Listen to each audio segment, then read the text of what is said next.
Zakaria Prince, the Secretary General of the Akorino Churches Assembly, and we are congregated here today to issue an apostolic statement as the Akorino Church concerning the issues that pertains to our nation, the issues that have been raised, and to seek a way forward as a church of the prophets and priests, and to indicate the way that the Lord wants our nation to move forward. So I will read the statement from the church, and later we shall be circulating this statement to you for reference. Dear Kenyans, grace and peace of our Lord and our Father Lord Jesus Christ be with you. We, the Apostolic Executive Council of the Akorino Churches of Kenya, are compelled to issue this apostolic statement in lieu of the ongoing national debate and the role of the church in the state. First, we wish to reiterate that in line with our historical role and divine calling as the Akorino Church, we stand in oneness and in unity with the entire body of Christ and the issues that has been raised by the church. We also wish to state that the Akorino Church family reiterates that the concerns raised by our brethren from the Catholic Church and other churches are varied, sincere, and genuine, and they reflect the general concerns of the citizens of our beloved republic. We also wish to state that the church, in raising these concerns, is not an enemy of the state or the government. Neither do we purpose to act as the opposition arm of the government, but we do this as concerned citizens to correct a younger brother. The church must not be seen as if it's in fight with the government of the day or fighting the government's agenda, but we are following the principle espoused in the Holy Scriptures that an open rebuke is better than secret affection, and that better are the faithful words of a friend than the kisses of a deceitful enemy.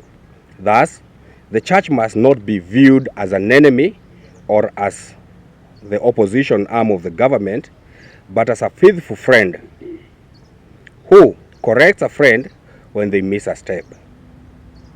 The Holy Scriptures in the book of Proverbs 12 verse 1 also teaches us that he who loves discipline loves counsel, but he who hates correction is ignorant. Thus, we wish to call upon the President to heed to the calls of the church and call for a multi-sectoral, consultative and engagement forum to address the concerns raised from various quarters and to seek a lasting solution to the myriad challenges that we face as a nation.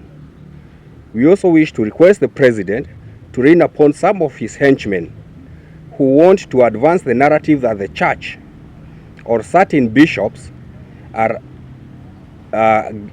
against and fighting the government or the government agenda.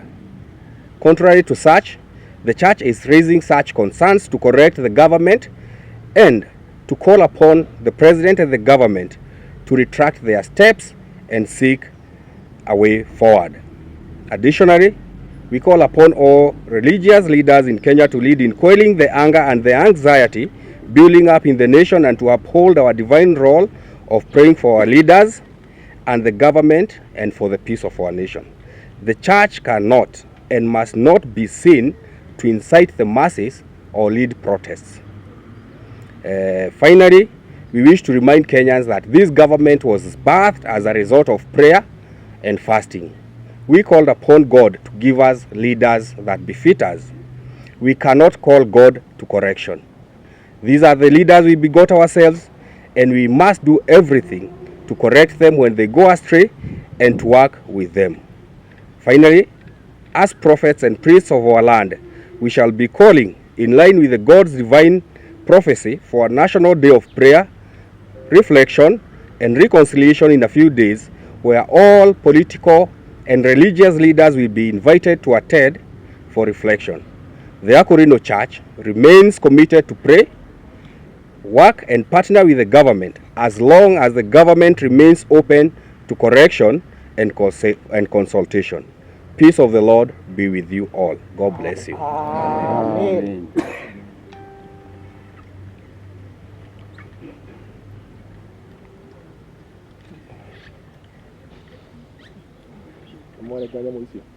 Majina yangu naitwa Archbishop Stanley Ichoro, na mimi ni kiongozi kati ya kanisa ya Wakorino, dhehebu ya Wakorino, na tumekuja siku ya leo ndiposa tukaweze kupeana mwelekeo wa dhehebu hili letu la Wakorino. Tunajua ya kwamba mengi yameongelewa na mambo yenye ambaye yamenenwa na wengine, labda tunaweza kuingizwa kwa grupu ambaye hatuko ndani yake. Sasa tumeleta mwelekeo wetu kulingana na vile Mwenyezi Mungu ametusaidia, na tuseme ya kwamba sisi ni wananchi, sisi ni citizen wa hii nchi yetu. Hii nchi yetu ya Kenya, nchi ambaye ilimwagwa damu, na ilimwagwa damu na mababu zetu na mababa zetu, tukijua ya kwamba kuna gharama ambaye walienda diposa tukapate uhuru ule ambaye tunatawala siku ya leo. Tunataka kuambia serikali ya hivi sasa, sisi hatuna vita na serikali. Sisi hatuna vita na wale viongozi ambaye wamekalia viti. Lakini tunataka kuwaambia ya kwamba kulingana na vile mambo inaendelea, kanisa haiwezi wekwa kando ati ndio serikali ijiongoze. Naye kanisa haiwezi kuendelea bila serikali. Tunaungana ndiposa mambo yote iende sababa. Tunaomba rais wetu ajue ya kwamba hii serikali aliipata kwa ajili ya maombi yenye ambayo iliombwa na watu wa kanisa. Kwa hivyo asisahau hiyo. Na sisi hatuna vita ya kwamba ati tunapigana ndiposa tupige serikali yake, ama tunataka kuondoa watu wenye ambayo wako serikalini. Ala hasha. Lakini wakati tuna statement inatolewa na kanisa, kuna watu ambayo wanakuja baadaye, na ni wale tu kwa serikali wanataka kukosoa kanisa, ati kanisa haiendi na ule mpango ama taratibu zile zinafaa. Hapana, serikali ni lazima ikosolewe na kanisa, naye kanisa ni lazima ifuate sheria za serikali. Kwa hivyo tungetaka kuita kongamano ile ambayo tunaweza kaa chini serikali na kanisa, kwa ajili hiyo ndio suluhisho ile ambayo inaweza tibu serikali yetu. Lakini tukiongea huko nje hatusaidii. Tutakuwa tumesaidia wakati tumekaa chini na serikali, kanisa ikae chini, ndiposa tujue ile kitu ambayo itatibu serikali yetu. Na tukifanya hivyo hakuna shida ambayo itaendelea. Kwa hivyo wale wambunge, wale watu wa senate ambao wanaendelea wakisambaza mambo mbaya ya kanisa, kanisa sio mbaya, lakini kanisa ni lazima iwe na sauti kulingana na vile mambo inaendelea katika serikali yetu. Na kwa ajili hata sisi ni serikali, tuko ndani ya serikali. Serikali tusikize, ndiposa tuwe na kikao.